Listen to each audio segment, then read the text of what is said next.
dalam rangka Operasi Patuh Jaya 2022 melaksanakan himbauan kepada para pengendara sepeda motor agar tidak lagi menggunakan sendal jepit. Viral di media sosial, rekaman yang memperlihatkan pengendara motor diberi surat teguran oleh polisi. Salah satu akun Instagram yang mengunggah kejadian tersebut bernama @lensa_berita_Jakarta. Dalam rekaman itu, terlihat 3 orang petugas menghentikan pengendara motor yang melintasi di Jalan Juanda Depok pada Jumat 17 Juni 2022 lantaran menggunakan sandal jepit. Belakangan ini, imbauan bagi pengemudi motor untuk tidak menggunakan sandal saat berkendara menjadi isu hangat yang diperbincangkan.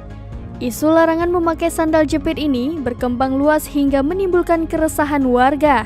Sebelumnya, Kepala Subdit Gakumdit Lantas Polda Metro Jaya, AKBP Jamal Alam mengatakan, penggunaan sandal jepit saat mengendarai motor tidak akan kena tilang karena hanya bersifat imbauan. Imbauan tersebut dilakukan demi keamanan dan keselamatan berkendara.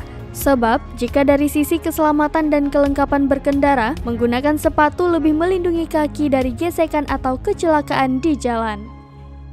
Dalam rangka Operasi Patuh Jaya 2022 melaksanakan himbauan kepada para pengendara sepeda motor agar tidak lagi menggunakan sendal jepit dan diberikan surat belangko peneguran.